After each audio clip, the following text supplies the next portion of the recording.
പാട്ട് പാടി, അത്രയേ ഉള്ളൂ, 2 വരിയേ ഉള്ളൂ. ഞാൻ പാട്ടുകാരനൊന്നല്ല, തൽക്കാലം നിങ്ങളൊന്ന് സ്വീപ്പാക്കാൻ വേണ്ടി 2 വരി പാടിയെന്നേ ഉള്ളൂ. ഇനിയിപ്പോൾ പാടിയാൽ ചിലപ്പം പ്രശ്നമാവും. അത് അത്രേ ഉള്ളൂ, അത്രേ അറിയുള്ളൂ. പിന്നെന്താ ചെയ്യാ, 2 വരി, ഈ 2 വരി അറിയുള്ളൂ. കുറേ പാട്ടുകാരുടെ ഈ 2 വരി അറിയാം. അതുകൊണ്ട് ഇങ്ങനെ തൽക്കാലം ഇങ്ങനെ ആൾക്കാരെ സ്വീപ്പാക്കിയിട്ട് ഇങ്ങനെ നടക്കുന്ന പരിപാടിയാണ്. വേറെ പാട്ട് വേണോ? ഞാൻ പാടാം, അതിൻ്റെ മുമ്പ് ഒരു കഥ കേട്ടോളേ. പാടിക്കോളാം, അതിൻ്റെ മുമ്പ് ഒരു കഥ കേൾക്കാം. പണ്ട് മുകിളന്മാർ, അല്ല ഈ പ്രസംഗം കഴിഞ്ഞാൽ എത്ര ചോദ്യം ഉണ്ടെന്നാ പറഞ്ഞേ? ശരി, നിങ്ങളെല്ലാവരും ഇവിടെ റേഞ്ചിലുണ്ട് എന്ന് മനസ്സിലായി. ഇവിടെ അല്ല, ഇതിൻ്റെ അടുത്ത് തന്നെ വലിയൊരു ടവറുണ്ട്, അതിന് മേലെ എല്ലാ സാധനത്തിനും റേഞ്ച് ഉണ്ട്. അതുകൊണ്ട് എല്ലാവരും റേഞ്ചിലിരിക്കുക കേട്ടാ, ഇൻഷാ അല്ലാഹ്. പണ്ട് മുകിളന്മാർ ഇന്ത്യ ഭരിച്ചിരുന്ന കാലത്ത് അക്ബർ ചക്രവർത്തി എന്നൊരാളുണ്ടായിരുന്നു. അക്ബർ ചക്രവർത്തിയെ കേട്ടിട്ടുണ്ടോ? അദ്ദേഹം എന്തോ ഒരു കുലുമാലുണ്ടാക്കിയല്ലോ. എന്തായിരുന്നു അതിൻ്റെ പേര്? ദീനി ഇലാഹി എന്നു പേരായ ഒരു മതം അല്ലെങ്കിൽ ഒരു പ്രസ്ഥാനം ഉണ്ടാക്കിയ ആളാണ് അക്ബർ ചക്രവർത്തി. അദ്ദേഹത്തിന് വളരെയധികം ഇഷ്ടപ്പെട്ട ഒരു ഉപദേശകനുണ്ടായിരുന്നു. ബീർബൽ എന്നാണ് അദ്ദേഹത്തിൻ്റെ പേര്. ഒരിക്കൽ അക്ബർ ചക്രവർത്തിയും അദ്ദേഹത്തിൻ്റെ ഉപദേശകനായ ബീർബലും കൂടി കാട്ടിലേക്ക് വേട്ടയാടാൻ വേണ്ടി പോയി. വേട്ടയാടി അവർ കുറേ ദൂരം സഞ്ചരിച്ച സമയത്ത് രാജാവിൻ്റെ കയ്യിൻ്റെ ചൂണ്ടാൻ വിരലിന് ഒരു മുറി പറ്റി. എന്തോ ആയുധം തട്ടിയിട്ട് മുറിയായി. നല്ല വേദന ഉണ്ടായിരുന്നു. ബീർബല് കുറച്ച് പച്ചമരുന്നൊക്കെ എടുത്ത് അവിടെ വെച്ച് ഉഷാറായിട്ട് അതിനെ കെട്ടിക്കൊടുത്ത്, രാജാവ് വേദന കൊണ്ട് ഇങ്ങനെ വിഷമിക്കുന്ന സമയത്ത് ബീർബല് പറഞ്ഞു, മഹാരാജാവേ, അല്ലാഹു സുബ്ഹാനഹു വ തആല മനുഷ്യന് എന്ത് ബുദ്ധിമുട്ടുകൾ കൊണ്ടുവരികയാണെങ്കിലും അത് എന്തെങ്കിലും ഒരു ഗുണത്തിന് വേണ്ടിയായിരിക്കും എന്ന് പറഞ്ഞു. നല്ല ചൂടുണ്ടപ്പോൾ എന്തെങ്കിലും ഒരു ഗുണത്തിന് വേണ്ടിയിട്ടേക്കാരം. മനുഷ്യന് ഏത് ബുദ്ധിമുട്ട് വന്നാലും എന്തെങ്കിലും ഒരു ഗുണത്തിന് വേണ്ടിയായിരിക്കും എന്ന് പറഞ്ഞു. പക്ഷെ രാജാവിന് കയ്യമ്മ മുറിയായത് കാരണം, വേദന ഉള്ളത് കാരണം അത് അത്ര ഉൾക്കൊള്ളാൻ പറ്റിയില്ല. രാജാവിന് ദേഷ്യം വന്നപ്പോൾ തൊട്ടടുത്തൊരു കിണറുണ്ടായിരുന്നു, വെള്ളമില്ലാത്തൊരു കിണർ. ആ കിണറിലേക്ക് ബീർബലിനെ തള്ളിയിട്ടു. എന്നാൽ എല്ലാ ഉപദ്രവങ്ങളും എല്ലാ ബുദ്ധിമുട്ടുകളും ഗുണത്തിനാണെങ്കിൽ അവിടെ കിടക്കുകയായിരുന്നു. ഗുണത്തിനേക്കാരല്ലോ അവിടെ കിടന്നു പറഞ്ഞു. തള്ളിയിട്ട് കണ്ട് രാജാവ് അങ്ങനെ പോയി. കുറേ ദൂരം സഞ്ചരിച്ച് ഒരു മലയുടെ താഴ്വാരത്തെത്തിയപ്പോൾ കാട്ടിൽ താമസിക്കുന്ന കുറേ ആളുകൾ രാജാവിനെ കണ്ടുമുട്ടി. രാജാവിനെ കണ്ടപ്പോൾ നല്ല ഭംഗിയുള്ള ഒരു ചെറുപ്പക്കാരൻ. SBVൻ്റെ ആൾക്കാരാകുമ്പോൾ തന്നെ ഉഷാറാണ്. പിന്നെ രാജാവും കൂടിയാണെങ്കിൽ പറയും വേണ്ടല്ലോ. കോട്ട കൂടി ഇട്ട് നോക്കുമ്പോൾ സംഗതി നല്ല ഉഷാറുണ്ട്. ഏതായാലും രാജാവിനെ കണ്ടു നോക്കുമ്പോൾ അവർക്ക് നല്ല ഉഷാറുള്ള ഒരാളായിട്ട് തോന്നിയപ്പോൾ അവർ പിടിച്ചു. അവർക്ക് അന്ന് വനദേവതക്ക് ഒരു മനുഷ്യനെ അറുത്തുകൊണ്ട് രക്തം കൊടുക്കേണ്ട ദിവസമായിരുന്നു. ഇന്നിപ്പോൾ ആരെ അറക്കുക എന്നിങ്ങനെ ചർച്ച ചെയ്തുകൊണ്ടിരിക്കുന്നതിൻ്റെ ഇടയിലാണ് രാജാവ് അവരുടെ മുമ്പിലേക്ക് വന്നത്. രാജാവിനെ പിടിച്ച് അവർ കൊണ്ടുപോയി നന്നായി ഒന്ന് കുളിപ്പിച്ച് ഡ്രസ്സൊക്കെ എടുക്കാൻ വേണ്ടി ഒരുങ്ങാണ്. അപ്പോൾ ആ സമയത്ത് നോക്കുമ്പോൾ രാജാവിൻ്റെ കയ്യിൻ്റെ ചൂണ്ടുവിരലുമ്മ ഹലാക്കിൻ്റെ ഒരു കെട്ടുണ്ട്. ഇതെന്താ ഈ കെട്ട് എന്ന് ചോദിച്ചു. അതിൽ പറഞ്ഞു അത് ഒരു മുറി പറ്റിയതാണ് പറഞ്ഞു. അപ്പോൾ കാട്ടിൽ താമസിക്കുന്ന ആളുകൾ പറഞ്ഞു അത്രേ, അങ്ങനെയാണെങ്കിൽ ഇപ്പോൾ സംഗതി ശുയിപ്പായല്ലോ, നിങ്ങൾ അറക്കാൻ പറ്റൂല. കാരണം ഒരു കേടുമില്ലാത്ത, ഒരു അയിബുമില്ലാത്ത, ഒരു കുറവുമില്ലാത്ത ആളെ അറക്കാൻ പറ്റുള്ളൂ. കയ്യിൻ്റെ വിരൽ കേടുന്ന ആളെ എങ്ങനെ അറക്കുക, നിങ്ങൾ പൊയ്ക്കോളി പറഞ്ഞു. വിട്ടപ്പോൾ രാജാവ് അങ്ങനെ ആലോചിച്ചു, ആ മന്ത്രി ബീർബല് പറഞ്ഞത് എത്ര ശരിയായിരുന്നു. മൂമിനായ മനുഷ്യന് എന്തൊരു ബുദ്ധിമുട്ട് വന്നാലും അതെന്തെങ്കിലും ഒരു ഉപകാരത്തിന് വേണ്ടിയായിരിക്കും എന്നല്ലേ അയാൾ പറഞ്ഞത്. എൻ്റെ കയ്യുമ്മ മുറിയുള്ളതുകൊണ്ടല്ലേ ഞാൻ രക്ഷപ്പെട്ടത്. അതുകൊണ്ട് ഇനി അടുത്ത പരിപാടി മന്ത്രിയെ രക്ഷപ്പെടുത്തലാണ് എന്ന് തീരുമാനിച്ചു.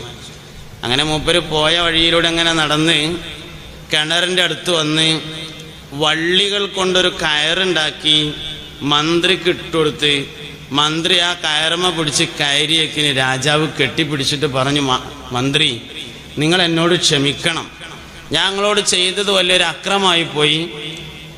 മുഅ്മിനായ മനുഷ്യന് വരുന്ന എല്ലാ ബുദ്ധിമുട്ടുകളും എന്തെങ്കിലും ഒരു ഗുണത്തിനായിരിക്കും എന്ന് നിങ്ങൾ പറഞ്ഞല്ലോ. എനിക്കത് മനസ്സിലാക്കാൻ കുറഞ്ഞ പ്രയാസം ഉണ്ടായിരുന്നു. എന്നെ കാട്ടുജാതിക്കാർ, കാട്ടിൽ താമസിക്കുന്ന കുറെ ആളുകൾ പിടിച്ചു കൊണ്ടുപോയി. അവരെന്നെ അറുക്കാൻ വേണ്ടി ശ്രമിച്ചു.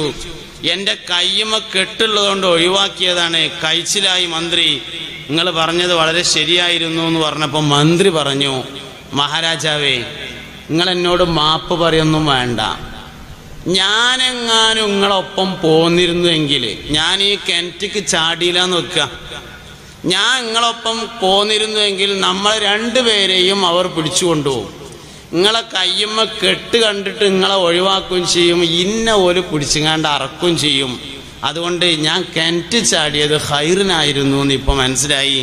മുഅ്മിനായ മനുഷ്യന് എന്തൊരു ബുദ്ധിമുട്ട് വരികയാണെങ്കിലും അത് ഖൈറിന് തന്നെ ആയിരിക്കും എന്ന് എനിക്ക് ബോധ്യപ്പെട്ടു എന്ന് പറയണ്ടായി. ഈ കഥ പറഞ്ഞതിപ്പോൾ എന്തിനാന്ന് ചോദിച്ചു കഴിഞ്ഞാൽ, സ്വർഗത്തേക്ക് എല്ലാവർക്കും പോണ്ടേ?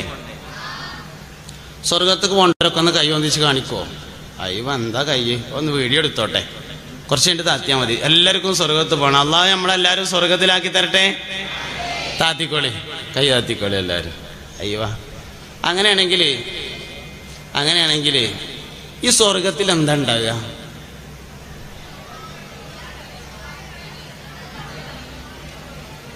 പറഞ്ഞോളി.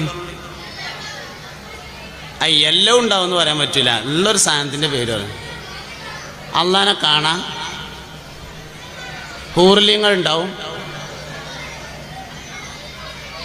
ഉമ്മി വാപ്പി ഉണ്ടാവും, ഹൗദുൽ കൗസർ ഉണ്ടാവും,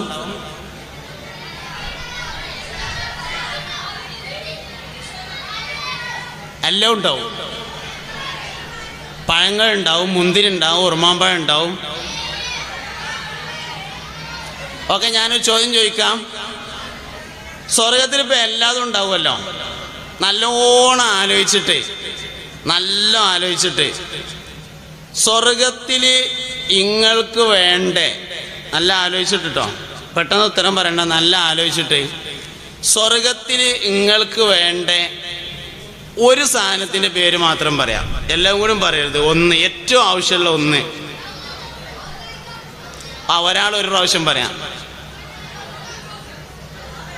അള്ളാനെ കാണാ, ഹൗദുൽ കൗസർ, നബിനെ കാണാ. ആയിക്കോട്ടെ, കൂടുതൽ ആൾക്കാർ പറഞ്ഞത് അള്ളാനെ കാണുക എന്നാണ്. സ്വർഗത്തിൽ ഇപ്പം നമ്മളെല്ലാവരും ചെന്നാൽ അള്ളാനെ കാണുമല്ലോ. സ്വർഗത്തിലെ അവസാനത്തെ നിയമത്താണ് അള്ളാനെ കാണാം. വാപ്പ 20 കൊല്ലമായിട്ട് ഗൾഫ് പോയിട്ടുണ്ട്.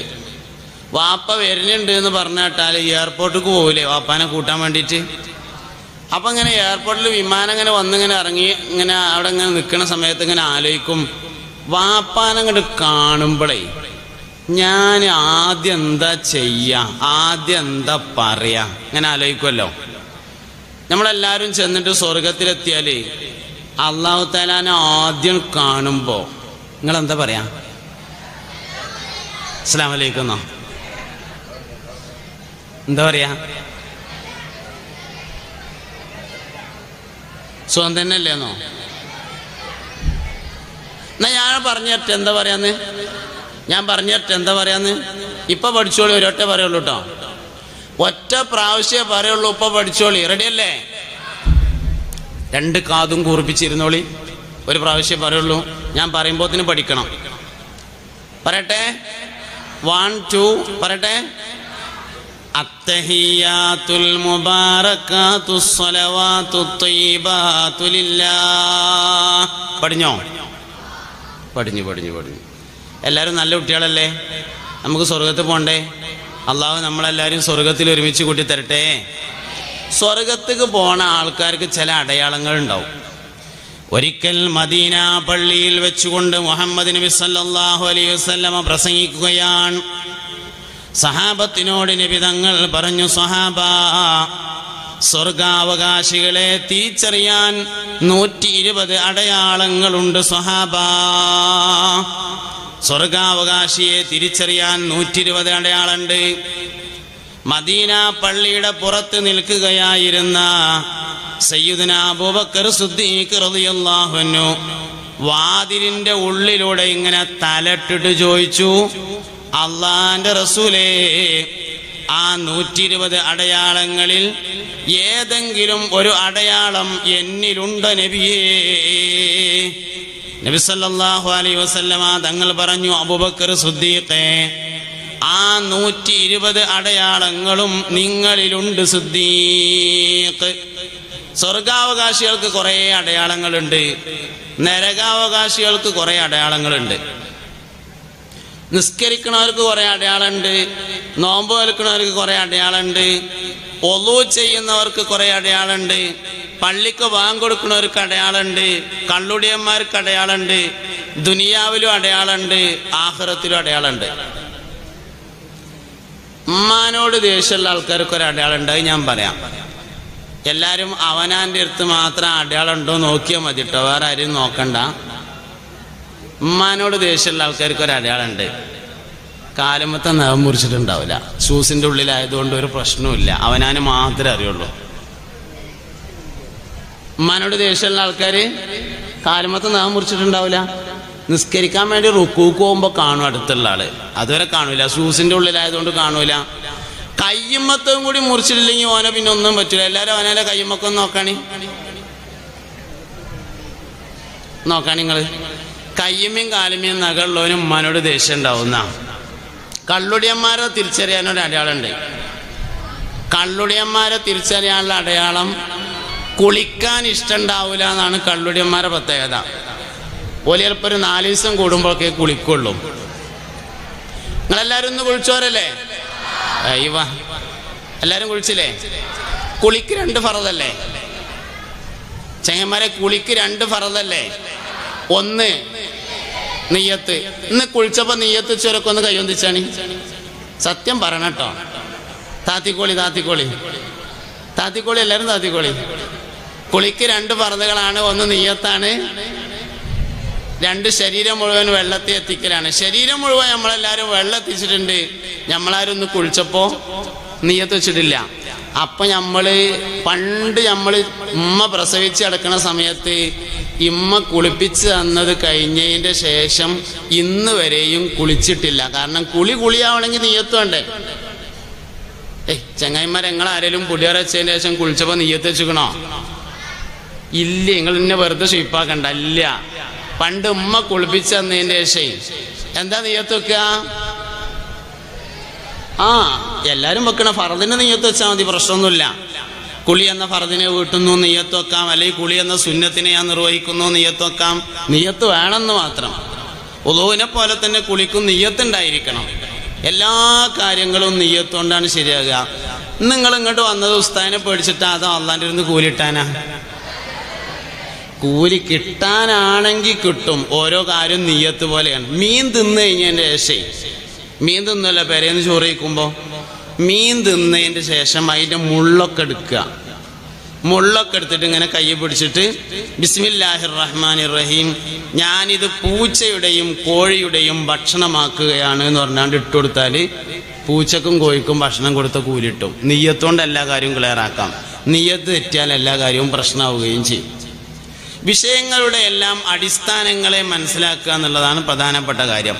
ഒരു കാര്യം പറയട്ടെ സഹോദരങ്ങളെ, സ്വർഗാവകാശികളുടെ അടയാളങ്ങളാണ് ഞാൻ പറഞ്ഞത്. ഒരു കാര്യം പറയട്ടെ, ലോകത്ത് മനുഷ്യന്മാർ ജീവിക്കാൻ തുടങ്ങിയ കാലഘട്ടം മുതൽ മനുഷ്യന്മാർ മുടി വെട്ടാറുണ്ട്. മനുഷ്യൻ ജീവിക്കാൻ തുടങ്ങിയ കാലം മുതൽ മനുഷ്യന്മാർ മുടി വെട്ടാറുണ്ട്.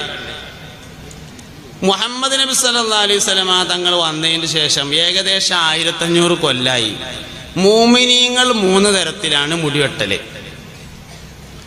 ഒന്ന്, നബി സല്ലല്ലാഹു അലൈഹി വസല്ലമ തങ്ങൾ വളർത്തിയതുപോലെ വളർത്തുക. അതായത് മുഴുവനായും വളർത്തി 2 ഭാഗത്തേക്കായി വാർന്നിട്ട് പെരടിയിൽ മുറിച്ച് കളഞ്ഞ് കുളി കഴിഞ്ഞ് എണ്ണ തേച്ച് വാർന്നിട്ട് തൊപ്പി വെച്ച് അതിൻ്റെ മേലെ തലപ്പാവും. ഇതാണ് നബി സല്ലല്ലാഹു അലൈഹി വസല്ലമ തങ്ങൾ എപ്പോഴും ചെയ്യാറുള്ള രീതി. എന്നാൽ ഇടക്കൊക്കെ നബി സല്ലല്ലാഹു അലൈഹി വസല്ലമ തങ്ങൾ തൊപ്പി മാത്രം ധരിക്കുകയും ചെയ്തിട്ടുണ്ട്. അതുകൊണ്ട് ചുരുങ്ങിയത് അതെങ്കിലും വേണം. നബി തങ്ങൾ അങ്ങനെയായിരുന്നു സല്ലല്ലാഹു അലൈഹി വസല്ലം.